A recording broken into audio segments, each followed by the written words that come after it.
Thanks for watching. I'm Margot Kimberg, and this is In the Spotlight, a closer look at a crime novel. Historical crime novels come in so many different forms that it would be really difficult to do just one episode of In the Spotlight on historical novels. But let's take a look at one today anyway, and turn the spotlight on Liam McIlvanney's The Quaker. It's early 1969, and all the talk in Glasgow is about a killer dubbed the Quaker. So far, 3 women have been killed, and the police haven't been able to find the person responsible. The media and the public are getting fed up with what seems to be police incompetence, and people are afraid that there's going to be more death. Still, there are other cases, and gradually police resources are pulled away until there are only a few men left working on the Quaker case. Then, Detective Inspector Duncan McCormick is sent to join the Quaker squad. His thankless task is to observe, help out, assess, and make recommendations for how the case should proceed. Needless to say, he is not exactly welcome, and he is fully aware of that. He's hoping that the team will be able to work together to catch the Quaker, rather than let internal police politics get in the way. At first, though, that doesn't seem likely.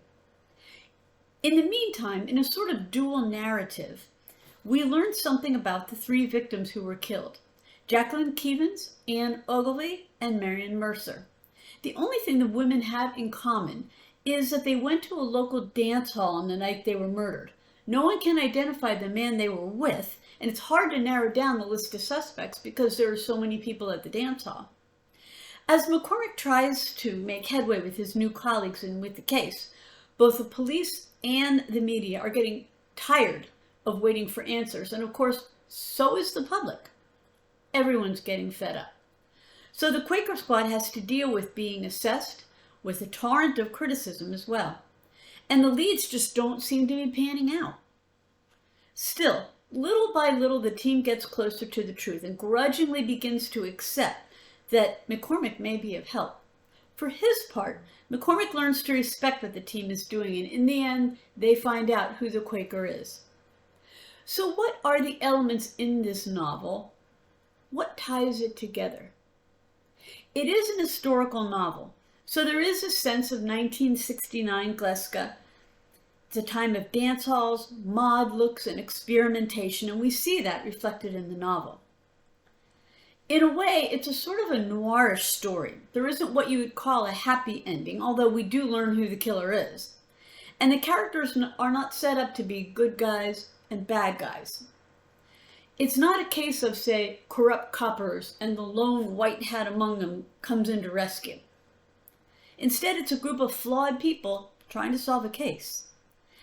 Another important element that runs through this novel is the way camaraderie works, or doesn't, among the police. At first, there's a lot of backbiting and resentment on both sides. And even though the case is solved, McCormick doesn't become close friends with a member of the Quaker squads.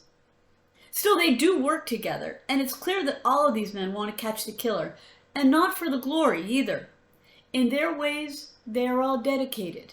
We see an element of police procedural in the story, and they do come to respect each other. There's also a sense of local culture, and the way the police interact reflect that too. It's got a distinctly Glasgow setting. The Quaker is a noirish police procedural set firmly in Glasgow. It features a dual narrative, some complex characters, a sense of place and time, and a sense of urgency as everyone looks for a killer.